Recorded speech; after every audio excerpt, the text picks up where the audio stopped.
Welcome to Bloom Today. We have a royal show for you. We're going to be talking about choosing God instead of suicide. Hi, I'm Paula Wallace, president of Bloom in the Dark, and this is Ginny Paula, the single-handed serenity coach. Welcome to Bloom Today, where we talk about internal and external brokenness and how you can heal, so that you can use the fertilizer of your past to bloom today.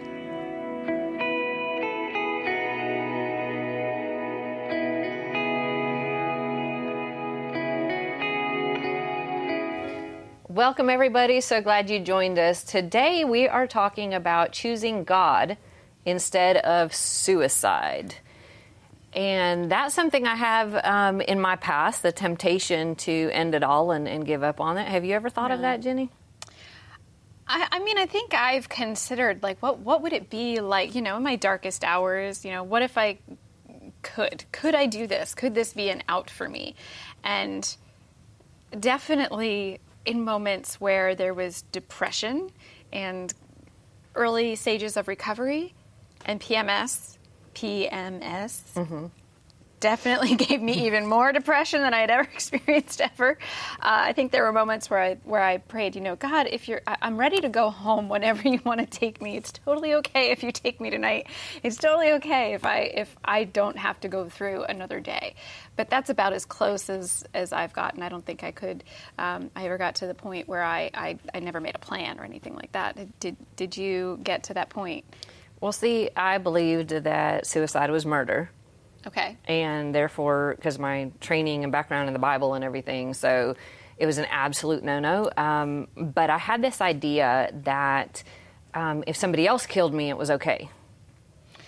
So kind of a twisted spin on it. And so in the middle of the Canadian wilderness, I decided one day when I was done. I was just done with everything, the pain, the brokenness, the accusations, I just had no hope at that time. And you were out there for college, right? If I remember correctly. Yeah, I was out there for college. Like, I was in Canada for a good reason. But you were just in the wild. You didn't travel to the wild. I didn't travel to the wild to do this. But about a mile away from where I was staying, they had repeated bear sightings at this one location. So when I decided I was finished, I started walking there. Because towards the bears. Towards the bears. I was going to find a bear who was going to end it. And I know that sounds really, really foolish when you talk about it in that kind of setting. No, I mean, But at the time, bears are a problem. I mean, you're walking towards actual danger. I mean, we laugh now, but no, but grizzly bears, like real ones. That's huge. That is a big deal. That is,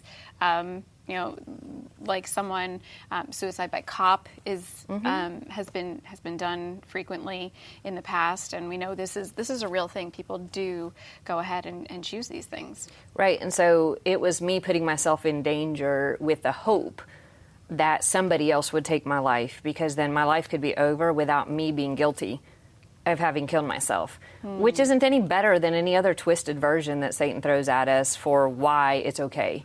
Right. For us to end it, to escape, to get out. And the funny thing about my story in that particular instance was I was yelling at God about how he couldn't hold me accountable. Because of all the people that had hurt me and abused me and done me harm, it was their fault. So they were to blame if I died. And then seeing God just put in my heart that they were accountable, yes, for what they had done to me. Sure. But if I let it come between me and him, then I was accountable. And that just kept coming back. The more I argued, the more, and I was yelling and stomping and acting out. I was just so finished. And it really sunk into me that I was the one choosing self-destruction.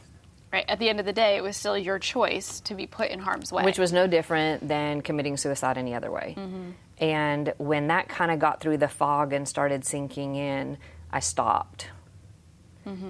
And stomped my feet and argued a little bit more and ended up turning around and going back. And by God's grace, I turned around before a bear found me. Praise God. Or that would have been the end of my story there. Yeah. Well, I'm glad it wasn't. I'm glad you're here with me. But I remember in my darkest places feeling that hopelessness, that my story ended here. There was nothing better to come. There was always going to be this pain. There was always going to be this hopelessness, and I could not see past that at all. And it was the enemy putting that. You talked about the fog, but putting that focus on me and my pain in this instant, and it all seemed like that was everything else instead. I could not see beyond it. But the truth is, there's so much beyond it that God has for us. And if He woke us up this morning, He's got some plan that He wants us to be a part of. Right, but it is where the trite answers, the simplistic answers, the, oh, don't worry, it'll be better tomorrow. No, tomorrow might be worse. Right.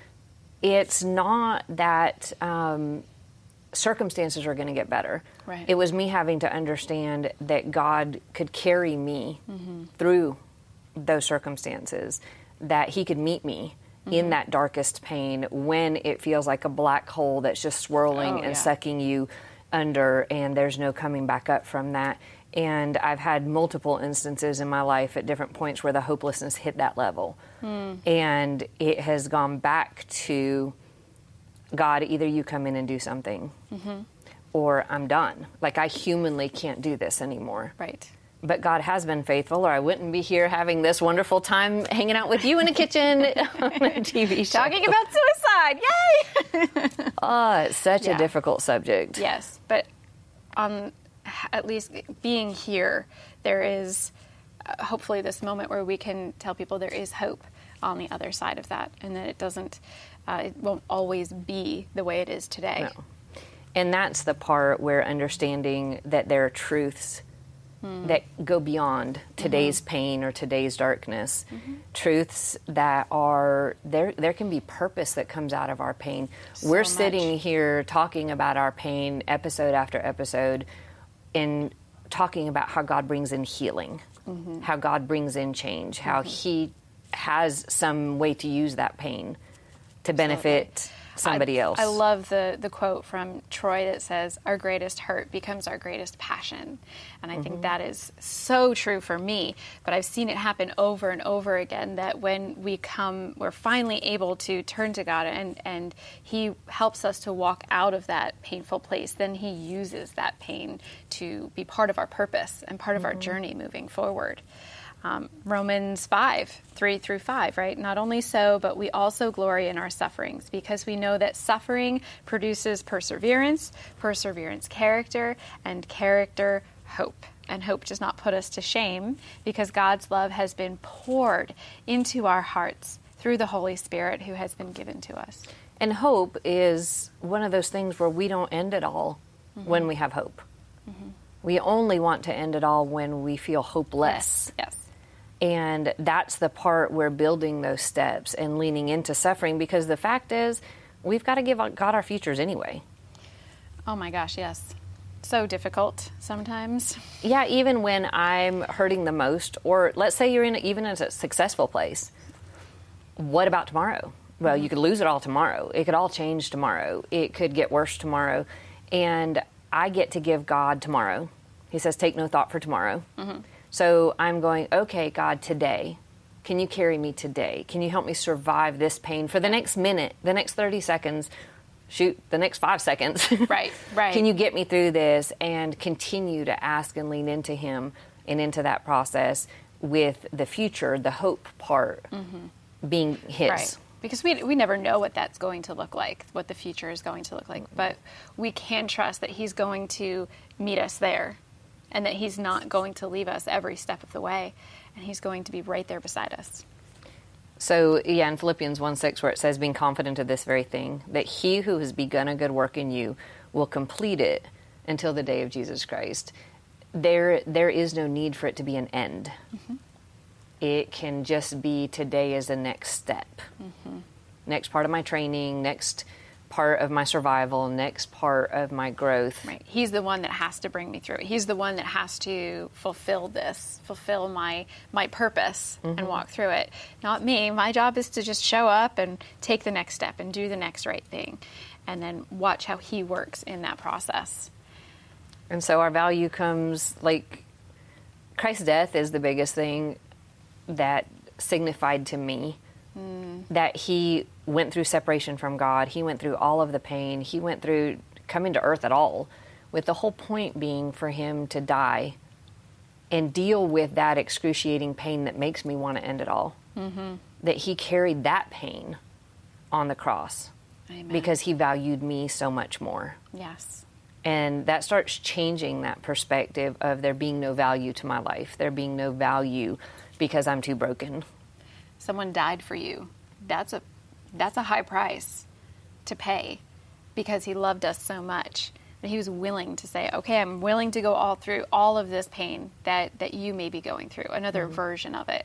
It doesn't look exactly the way our story looks, but that pain of betrayal, that pain of being left alone, to be on this cross and to say, I'm willing to go through all of this, to be separated from, as you said, to be separated from God.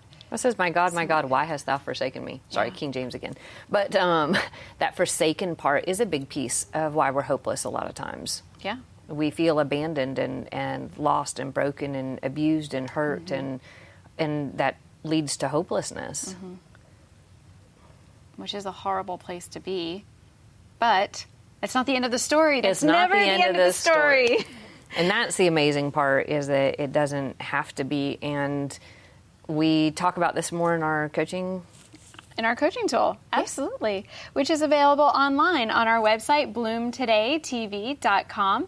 We have a coaching tool that's just a couple pages, a couple worksheets there where you can walk through this lesson and dig into these Bible verses a little bit more. We'll ask you some questions to help you apply it to your life, and then give you some exercises to help you move from that place of hopelessness to a place of hope. So go ahead and check that out, bloomtodaytv.com. And we have a guest today who's actually so cool. I'm excited because we get to have a princess on our show. She's a real life princess. Like, did you want to be a princess when you were growing up? Oh, of course. We all want to be princesses when we're growing up. Yeah, I totally wanted to be a princess. So for someone who has a background of not just being a princess, but someone who's actually dealt with and flirted with the idea of suicide.